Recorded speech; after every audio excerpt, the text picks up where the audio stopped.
Good afternoon, dear students. Once again, I welcome you for this new QIP session. QIP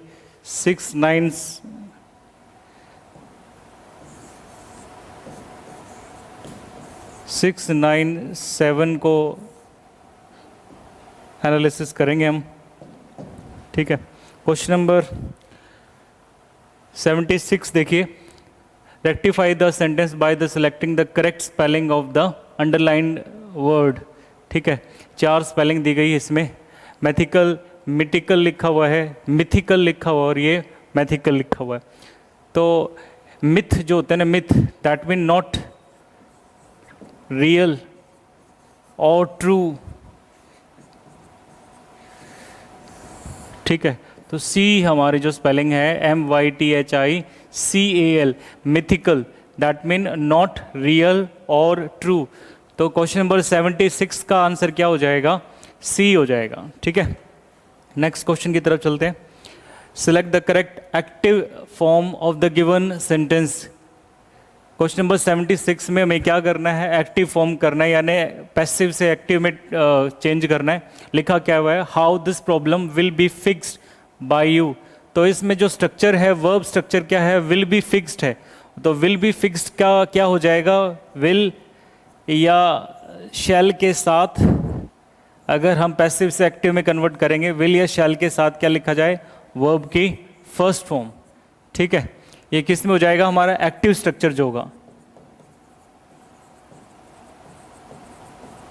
active structure. तो सही answer कैसे select करेंगे? Verb form से select कर लेंगे। तो इसमें हाउ दिस प्रॉब्लम फिक्स्ड गलत लिखा हुआ है, ठीक है। Will you fix, how will you fix his problem, ठीक है। एक ऑप्शन ये हो गया हमारा हाउ यू फिक्स, इसमें तो मॉडल्स यूज किया ही नहीं गया है, ठीक है। How are you fixing, are you fixing आ रखा है, तो ये भी हमारा एलिमिनेट हो गया। तो सही आंसर क्या है हमारा? See, how will you fix his problem.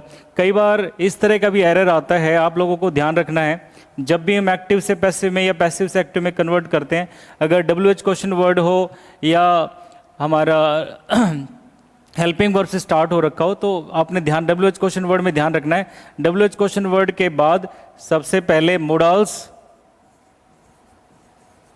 या जो ऑक्सिलरी होती है, हेल्पिंग वर्ब होती है, उन्हीं को पहले रखना होता है। अगर WH वर्ड के बाद कई बार क्या होता है कि मोडल्स तो ठीक होता है, लेकिन अगर इसी सेंटेंस में हाउ यू विल अगर लिखा जाता, हाउ यू विल फिक्स, इस तरह से लिखा जाता, तो भी वो क्या हो जाता? ग्रामेटिकली इनएप्रोप्रिएट हो जाता। आपको ध्यान रखना है, क्योंकि सेंटेंस का स्ट्रक्चर इंटेरोगेटिव वाला है।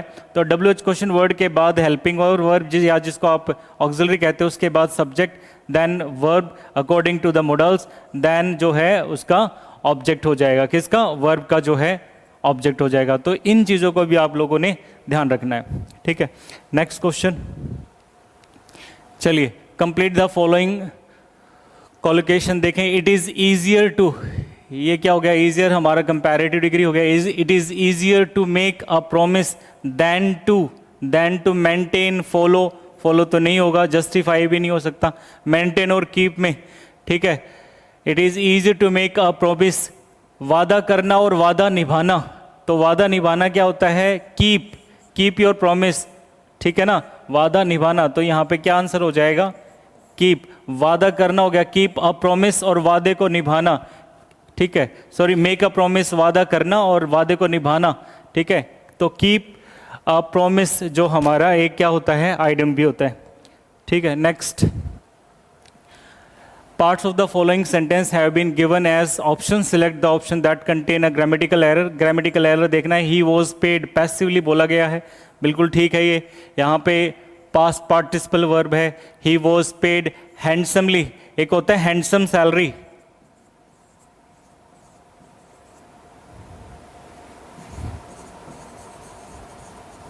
हैंडसम सैलरी क्या होता है? मोटी तनख्वाह या a big amount,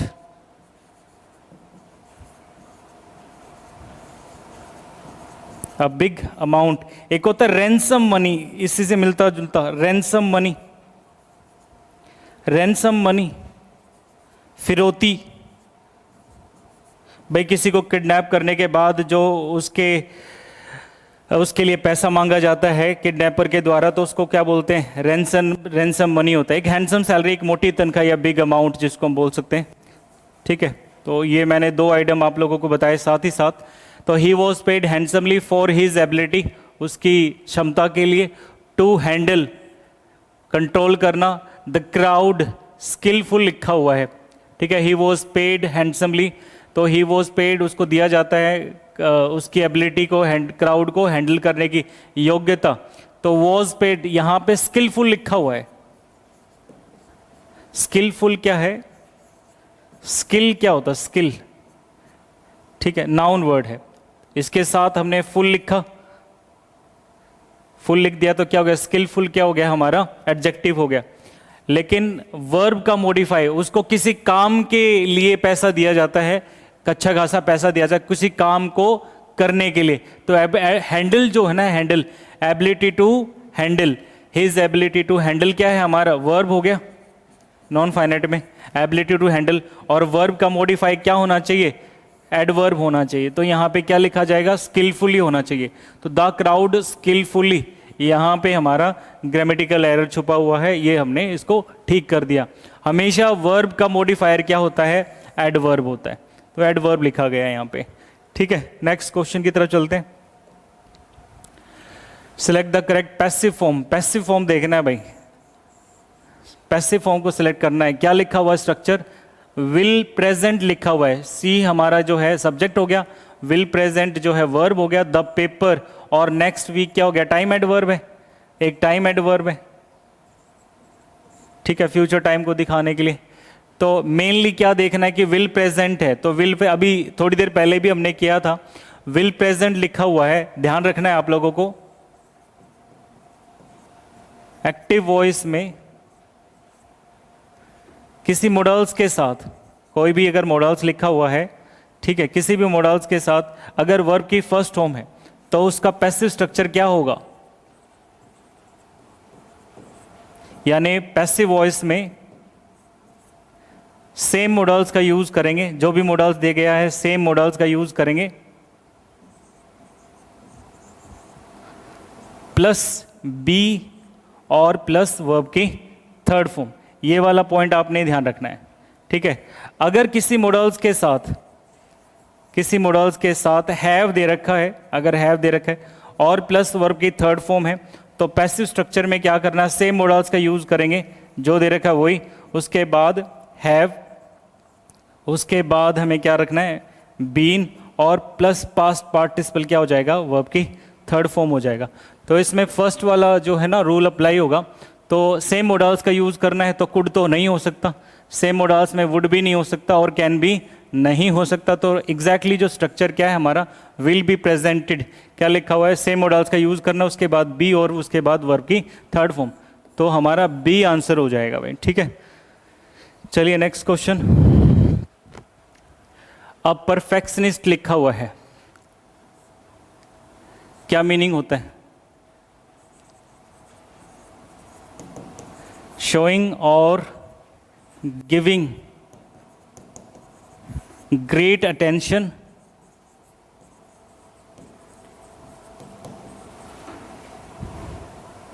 for attention on each and every detail, singular लिखा जाएगा, डिटेल, वेरी केयरफुली,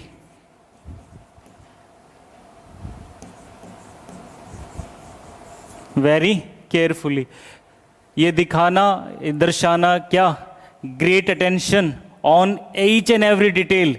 ठीक है, हर चीज की बड़ी बारीकी से जांच पड़ताल करे, ठीक है, उसका एग्जाम करे या उस पर बड़ा ध्यान रखे, टेंशन लिखे, तो हमारा क्या हो जाएगा, मेटिकुलस आंसर हो जाएगा। ठीक है, ऑमनीसेंट का मतलब होता है knowing everything, knowing everything, knowing हर एक चीज का ज्ञाता। ओमनी का मीनिंग बेसिकली क्या होता है, पावर को लिए यूज करते हैं, पावर, और पावर जैसे गॉड के लिए, basically omni present, omni secant, omni potent, ये तीनों वर्ड जो है बेसिकली गॉड के लिए यूज करते हैं। एम्बीडेक्स्ट्रस का मतलब, एम्बी का मतलब द्वि, दोनों हाथों से इक्वली राइट कर सकता है वो, दोनों हाथों से इक्वली लेफ्ट और राइट एक ही समय पे दोनों हाथों से वो राइट कर सकता है या कोई काम कर सकता है, तो वो दक्ष है। एम्बी का मतलब होता है, एम्बी का मतलब दोनों हाथों से दक्ष है, वो इक्वली राइट कर सकता है दोनों हाथों से एक ही टाइम पे इक्वली कोई भी काम कर सकता है, तो एम्बीडेक्स्ट्रस है। ठीक है ना। 3 इडियट मूवी में आप लोगों ने वायरस जो था प्रिंसिपल कॉलेज का, तो उसमें वो इक्वली दोनों हाथों से, you can easily C in that movie कि वो दोनों हाथों से लिख पाता था, तो एम्बीडेक्स्ट्रस था। ऑप्टिमिस्ट क्या होता है? Optimist a person who think bright side of the situation,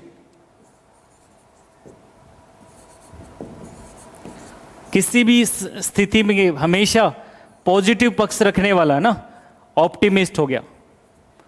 सकारात्मकवादी जो है, सकारात्मक सोच, किसी भी सिचुएशन में सकारात्मक सोच रखने वाला, ऑप्टिमिस्ट। ठीक है, तो आंसर क्या था हमारा? मेटिकुलस आंसर था भाई। मैंने इसका बोला शोइंग और giving a great attention to each and every detail very carefully, बिल्कुल परफेक्टली जो काम करे। चलिए जंबल ऑर्डर में को देखेंगे, रीअरेंज करेंगे। A certain aim will be infuse one's life with a new meaning at some point an aimless person, ध्यान रखें कुछ कीवर्ड्स को आंसर कर लेंगे। अ सर्टेन एम, कोई एमलेस पर्सन होता है। Goals can be settled and remain unfulfilled, बिना उसके फुलफिल के वो रह जाते हैं। इन लाइफ, जीवन में, it is critical to have workable object, ये काफ़ी मुश्किल है कि हमारे पास एक काम करने के लिए कोई ऑब्जेक्ट है, कुछ उद्देश्य हो और गोल हो। A man who is aimless, जो एमलेस होता है, जिसका कोई गोल या ध्येय नहीं होता, विल नेवर अचीव सक्सेस, वो कभी भी सफलता हासिल नहीं कर सकता जीवन में। ठीक है, तो जो एग्जैक्टली जो बोल रहे हैं कि किस बार ऊपर बात हो रही है, किसी एक सर्टेन एम को लेकर बात हो रही है, किसी सर्टेन एम को लेकर बात हो रही है, यही हमारा इंट्रोडक्टरी क्लोज है। ठीक है, बाकी तीनों हमारे क्या कहते हैं, डिपेंडेंट क्लोज है, जिनके बारे में आगे सीरीज को बढ़ाया गया है। तो इंट्रोडक्टरी क्लोज क्या है? A certain aim. ठीक है, अ सर्टेन, यानी ए ऑप्शन के साथ जाएंगे हम। ए ऑप्शन क्या है हमारा? सी। ए के बाद क्या है? A certain aim will infuse one's life with new meaning, एक जो किसी मुख्य उद्देश्य है, अगर किसी मनुष्य के पास उसका कोई मुख्य उद्देश्य है, वो उसमें अपनी लाइफ में आगे बढ़ सकता है। A man who is aimless, जो एमलेस नहीं है, वो अपने जीवन में सफलता हासिल नहीं कर सकता जीवन में। ठीक है, एक उद्देश्य रख पाना, वर्केबल ऑब्जेक्टिव होना, उद्देश्य होना काफ़ी मुश्किल है। और उसके बाद बी क्या है? At some point aimless person goals can be settled and remain unfull, उसके सारे जो मकसद है वो जो है पूरे नहीं होते। तो सी आंसर है, क्योंकि हमारा जो इंट्रोडक्टरी क्लोज था वो ये सर्टेन एम के ऊपर ही सारी चीज़ें जो है डिपेंडेंट थी। चलिए next question. Never teach your children to float the rules and regulation of their educational institute. Float का मतलब होता है कंप्लीटली डिसरिगार्ड,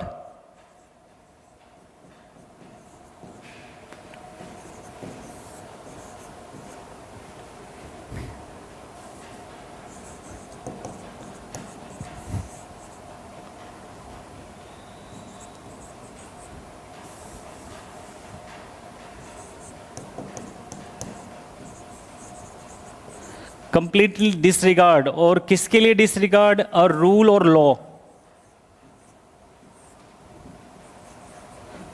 किसी नियम और कानून की अवहेलना करना, पूरी तरह से अवहेलना करना, आदेश का पालन ना करना फ्लोट होता है। तो इसमें जो है ना मीनिंग क्या चलेगा? डाइवल्ज का मतलब क्या होता है? डाइवल्ज का मतलब होता है to tell the secret, to tell someone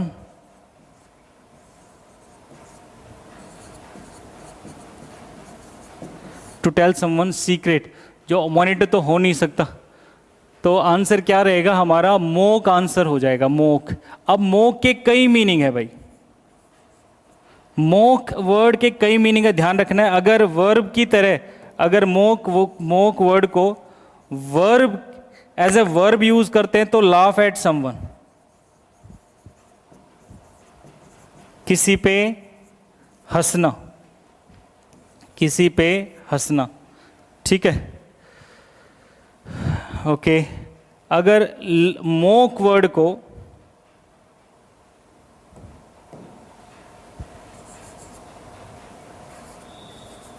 as a noun use करते हैं, नाउन, मोक वर्ड को नाउन यूज करते हैं एज ए नाउन, ठीक है। हमें जो सिनोनियम पूछा गया था कंप्लीटली दिस रिगार्ड्स, किसी रूल या नियम की अवहेलना करना, तो अगर एज ए नाउन यूज करते हैं तो यही मीनिंग निकल के आता है, ठीक है। तो ऑप्शन डी हो जाएगा। तो ध्यान रखना है कि मोक, अच्छा एक और मीनिंग है नाउन की सेंस में, नाउन की सेंस में एक और मीनिंग है। अब जैसे आप किसी एग्जाम से पहले मॉक्स देते हैं तो मॉक का मतलब आप प्रैक्टिस एग्जाम, ये भी हो सकता है आप practice exam before any official exam, किसी ऑफिशियल एग्जाम से पहले कोई भी आप प्रैक्टिस एग्जाम देते हो तो वो भी हमारा मॉक का ही मीनिंग है। बेसिकली ये जो मीनिंग इसमें फिट बैठने वाला है वो है, नाउन के केस मैंने दो मीनिंग बताए, एक तो बताया मैंने कंप्लीटली डिसरिगार्ड, ठीक है ना, पूरी तरह से किसी नियम या कानून की अवहेलना करना, तो मीनिंग हमारा ये वाला फिट बैठेगा इसमें, तो डी ऑप्शन हो जाएगा, ठीक है। चलिए अब एक और वर्ड लिखा हुआ हमारा रेवरेंस या रेवर, रेवर जिसका मतलब क्या होता है, अ ग्रेट रिस्पेक्ट या ग्रेटली रिस्पेक्ट, रेवर होता है, रेवरेंस के नाम से जिसको आप जानते हो, ठीक है। तो आंसर क्या था हमारा, डी ऑप्शन था इसमें। नेक्स्ट क्वेश्चन की तरफ चलते हैं। The yellow dress purchased bye you, कोई येलो ड्रेस है भाई जो परचेज की गई है, खरीदी गई है बाय यू, तुम्हारे द्वारा, इज नॉट मच डिफरेंट, जो अलग नहीं, काफी अलग नहीं है, किससे नहीं है, किसी दूसरे से, कौन सी है वह दूसरी, the one I have purchase. तो डिफरेंट के साथ एग्जैक्टली जो चलता है डिफरेंट फ्रॉम, इसके साथ जो फिक्स लग जाता है प्रेपोजिशन वो क्या है, डिफरेंट फ्रॉम, तो डी आंसर हो जाएगा, ठीक है। नेक्स्ट,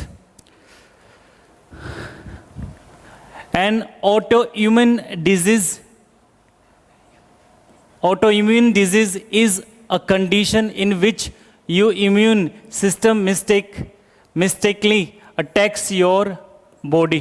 इम्यून का एंटो पूछा है, इम्यून का एंटो, इम्यून क्या होता है, इम्यून क्या होता है, जो हमारी बॉडी को प्रोटेक्ट करता है, डिजीज से प्रोटेक्ट करता है, ऐसा सिस्टम होता है बॉडी के अंदर, ठीक है। तो आंसर क्या हो जाएगा हमारा, अच्छा जो ये फ्रेजाइल का मतलब, फ्रेजाइल का मतलब इजीली, इजीली ब्रोकन, ठीक है।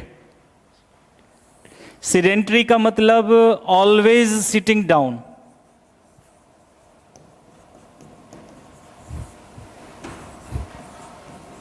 जो हमेशा बैठा रहे, नॉट एक्टिव, नॉट एक्टिव, सिक्का मीनिंग तो आपको पता है। तो एंटो क्या हो गया, एक ही वर्ड बचा हमारा, क्या बचा, ससिपिटेबल, ससिपिटेबल का मीनिंग क्या हो गया इसका, एंटो हो गया, यानी टू प्रोटेक्ट। अब इसमें क्या है, इजी, ये तो हो गया प्रोटेक्ट, तो ये क्या हो गया, इजिली इन्फ्लुएंस्ड, जो आसानी से इन्फ्लुएंस हो जाए, जिस पे आसानी से अटैक किया जा सके, ठीक है। तो इजीली इन्फ्लुएंस्ड या इजीली अटैक्टेड बाय, तो आंसर क्या हो जाएगा, ए आंसर हो जाएगा। इम्यून का मतलब तो होता है प्रोटेक्शन, ठीक है, जो प्रोटेक्ट कर सकता है इजीली, जो इन्फेक्शन से बचाता है, तो इसका एंटो क्या हो जाएगा हमारा, ए ऑप्शन हो जाएगा भाई, ठीक है। Next, select the most appropriate option that can be substitute the underlined segment in the given sentence. If there is no need to substitute, then select the no substitution।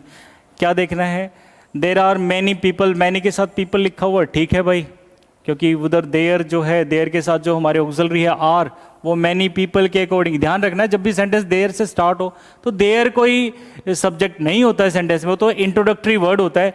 इसके बाद जो verb होती है आर या कोई भी जो verb होती है लिंकिंग वर्ब, वो उसके बाद लिखे गए वर्ड के अकॉर्डिंग वहाँ पे सब्जेक्ट वर्ब एग्रीमेंट में आपने ध्यान रखना है, ठीक है। In the world who believe, अब मैनी पीपल क्या है, प्लूरल नाउन है, प्लूरल नाउन। अब प्लूरल नाउन के लिए मैनकाइंड में जो लिखा हुआ है हु बिल्कुल ठीक लिखा हुआ है, मैनकाइंड एंटीसीडेंट इसका क्या है, मैनकाइंड है, उसके लिए हु लिखा हुआ है। और वो सब्जेक्ट जो है, इसका जो सब्जेक्ट है रिलेटिव प्रोनाउन जो रिलेट कर रहा है, वर्ब भी जो है वो हमारी प्लूरल वर्ब है, believe that the earth is flat, जो फैक्ट है वो प्रेजेंट टेंस में लिखा हुआ है द दैट। तो इसमें ये क्या है, हु बिलीव नाउन तो नहीं हो सकता, मॉडल्स भी नहीं आ सकता इसमें, ठीक है। हु बिलीव्ड सेंटेंस जो है वो लिखा हुआ है प्रेजेंट में, तो बिलीव्ड भी नहीं हो सकता, तो नो सब्स्टिट्यूशन रिक्वायर्ड, ठीक है। किसी तरह का कोई चेंजेस में नहीं होगा, बिल्कुल ही एग्जैक्टली ये नो एरर है। चलिए नेक्स्ट क्वेश्चन की तरफ।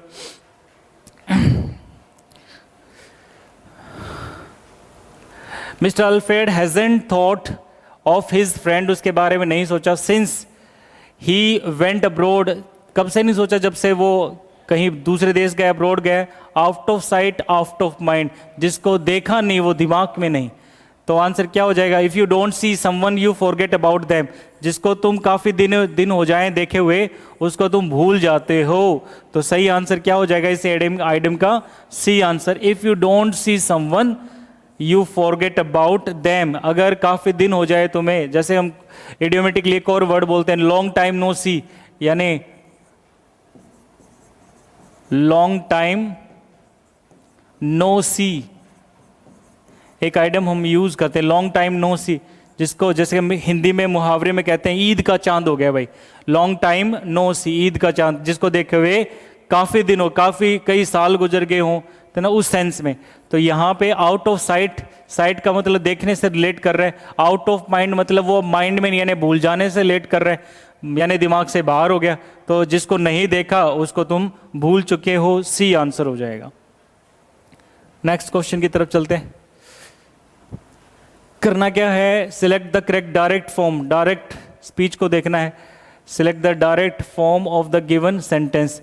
इसमें क्या इनडायरेक्टली क्या लिखा हुआ है नरेशन में, we asked them who had called them, who had called them, had called है, हैड कॉल्ड लिखा हुआ है भाई, ठीक है।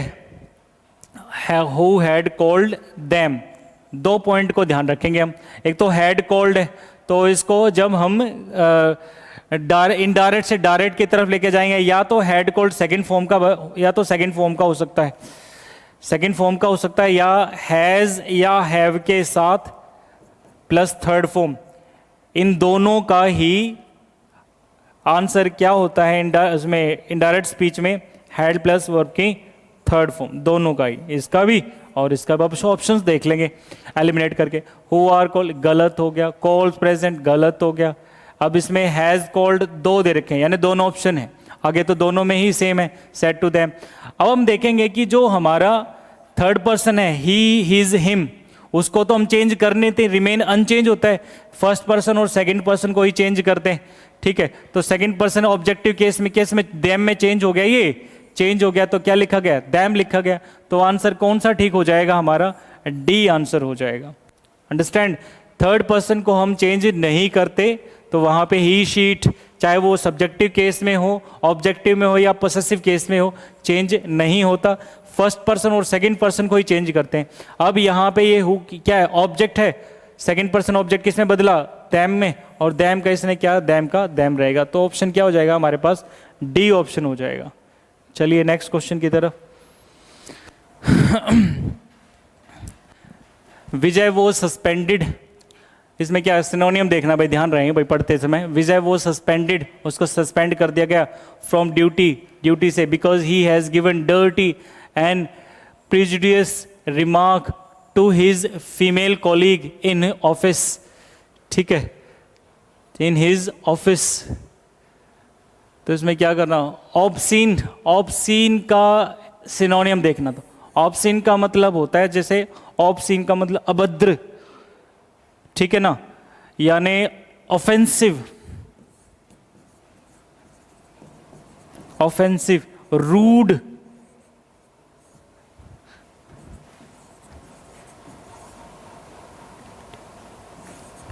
बेसिकली रिलेटेड टू सेक्स, ठीक है, as you can understand.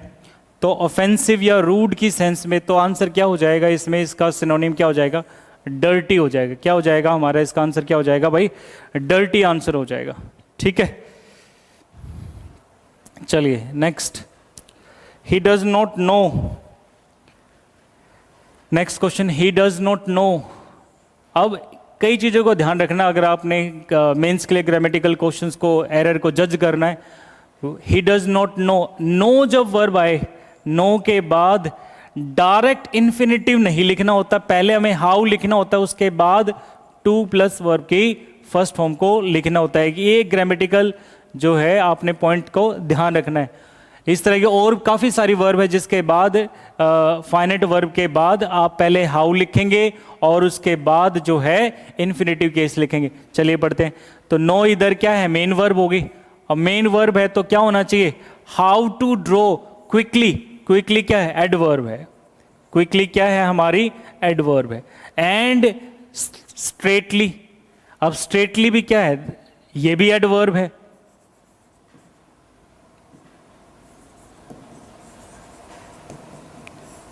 Straightly, ठीक है। तो क्विकली तो एडवर्ब है हमारी, ये तो ठीक है। मॉडिफायर वर्ब के लिए मॉडिफाई क्विकली लिखा हुआ है।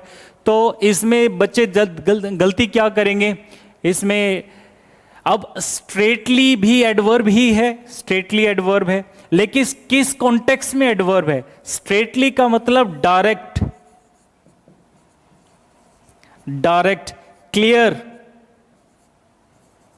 डायरेक्टली या क्लियरली या ऑनेस्टली, बिना डरे, बिना डरे, बिना हिचके उसने अपनी बात स्ट्रेटली बोला, बिना डरे, आंखों में आग डाल के उसने बात जो अपनी बात को स्ट्रेटली बोला। तो इस कॉन्टेक्स्ट में ये मीनिंग निकल के आ रहे हैं। एक एडवर्ब और है स्ट्रेट, ये जो वर्ड है स्ट्रेट, ये भी अपन की क्या है, एडवर्ब ही है। यानी स्ट्रेटली भी एडवर्ब है और स्ट्रेट भी, लेकिन इसका मीनिंग अलग होता है। ये क्या किया मैंने, स्ट्रेट लाइन, स्ट्रेट लाइन यानी having no curve, having no curve, बिल्कुल स्ट्रेट लाइन, ठीक है, डायरेक्ट, ठीक है। स्ट्रेट लाइन जैसे हम बोलते हैं ना, स्ट्रेट लाइन जिसमें किसी तरह का कोई कर्व ना हो, तो वो स्ट्रेट। यहां पे बात कर रहा है ड्रॉ की, वो हाउ टू ड्रॉ, तो बात ड्रॉ करने की सेंस में कॉन्टेक्स्ट, इस मीनिंग में हम क्या निकालेंगे, स्ट्रेट निकलेगा, ये वाला मीनिंग नहीं निकलेगा। तो स्ट्रेटली एडवर्ब तो है, लेकिन इस कॉन्टेक्स्ट में जो सेंटेंस का कॉन्टेक्स्ट है, इसमें इसका मीनिंग क्या रहने वाला है, स्ट्रेट निकलने वाला है। तो आप क्या करेंगे, रिप्लेस स्ट्रेटली विद स्ट्रेट।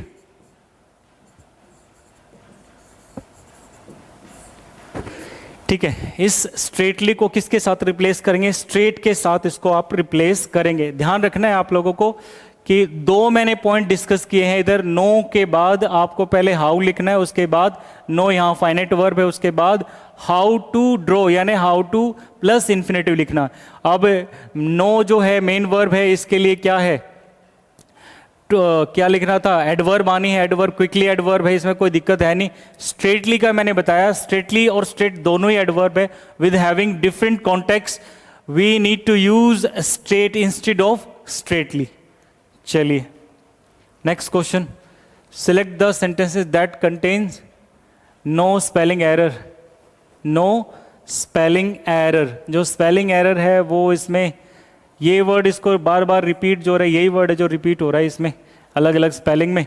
तो आंसर क्या हो जाएगा, स्वैग, स्क्वैग्ड आंसर हो जाएगा। इसका मतलब होता है allowed and unpleasant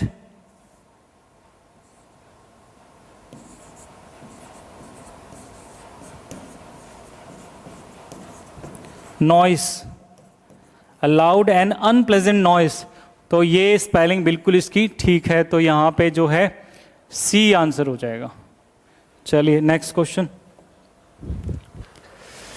in all हर सोरो, उसकी सभी दुविधा दुख में, she must weep, she must weep, या तो उसको रोना चाहिए, और शी विल ज़्यादातर बच्चे लाफ तो नहीं होगा, ठीक है, क्राई ऑप्शन बन सकता है, लेकिन इसके लिए एग्जैक्ट जो है सफ़र हो जाएगा। सफ़र मतलब एक्सपीरियंस द सोरो, एक्सपीरियंस द सैडनेस या एक्सपीरियंस द सोरो, ठीक है। तो यहाँ पे आंसर क्या हो जाएगा हमारा, इस कॉन्टेक्स्ट में सफ़र आंसर हो जाएगा, किसी सैडनेस को एक्सपीरियंस करना, ठीक है, सफ़र आंसर हो जाएगा। नेक्स्ट, चलिए नेक्स्ट क्वेश्चन की तरफ। सिलेक्ट द मोस्ट अप्रोप्रिएट एंटो, अंडरलाइन एंटो का ही उसने क्या पूछ लिया, एंटो पूछ लिया, तो इसमें कोई दिक्कत है नहीं, ठीक है। तो आंसर क्या हो जाएगा, बी हो जाएगा इसका, एंटो का सिनोनियम होता है। आसान सा क्वेश्चन था, ठीक है। चलिए नेक्स्ट, गिव अस, इसमें क्लोजेस्ट मीनिंग देखना, give us some room for improvement.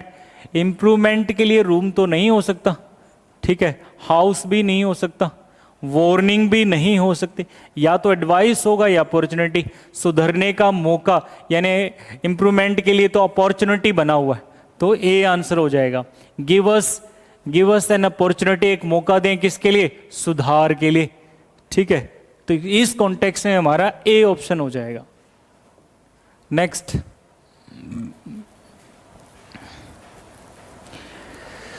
चलिए, द हेल्थ पर्सनल, जो स्वास्थ्य अधिकारी था कोई, advise to dash of unhealthy food habits, unhealthy food habits, जो स्वास्थ्य सलाहकार था उसने क्या सलाह दी कि भाई अनहेल्दी फूड हैबिट जो है, जो स्वास्थ्य को खराब कर देने वाली आदतें हैं, उनको क्या करना है, आगे बढ़ेंगे। If we want to maintain, अगर हमें मेंटेन करना है आर कार्डियोवैस्कुलर हेल्थ, अपने दिल को स्वस्थ रखना है, तो हमें जो अनहेल्दी फूड हैबिट्स हैं उनको क्या करना चाहिए। इसके लिए क्या मीनिंग बना हुआ, पे अ लिप सर्विस गलत है, पे द पोट बॉइलिंग ये भी इनअप्रोप्रिएट, रन शॉर्ट भी इनअप्रोप्रिएट है।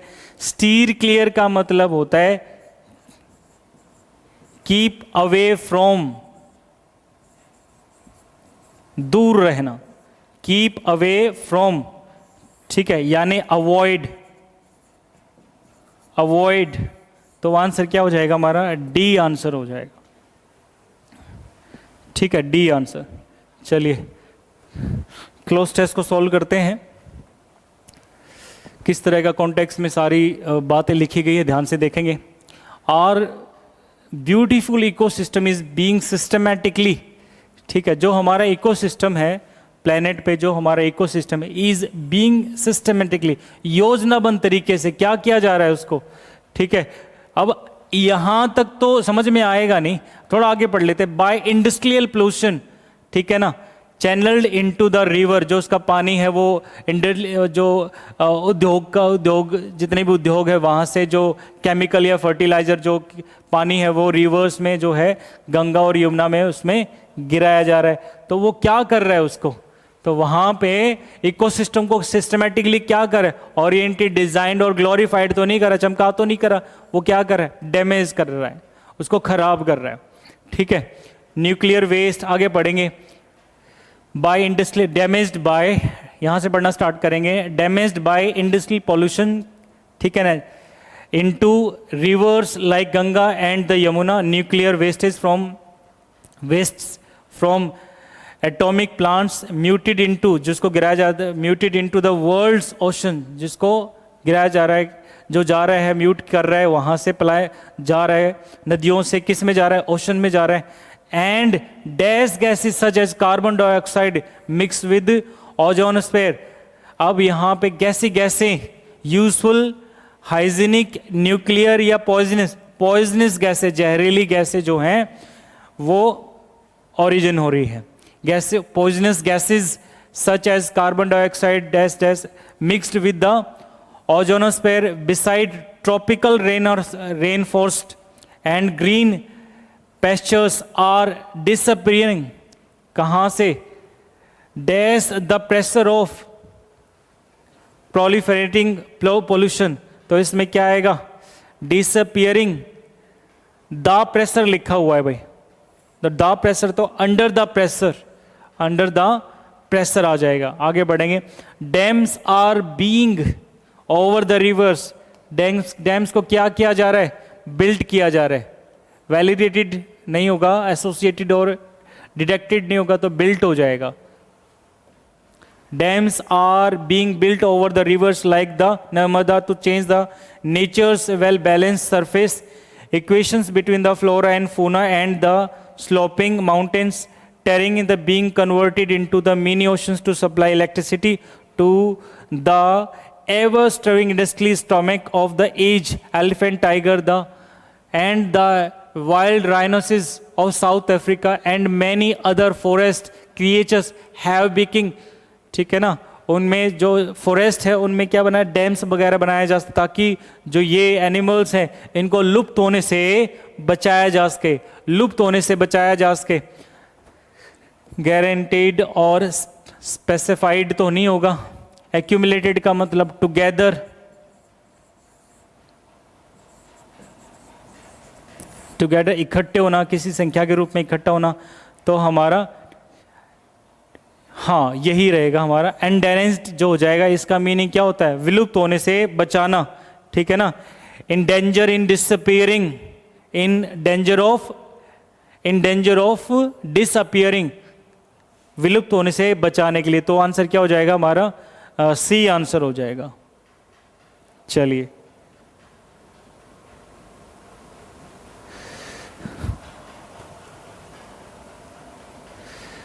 ठीक है, as we have all done, thank you so much for being with me.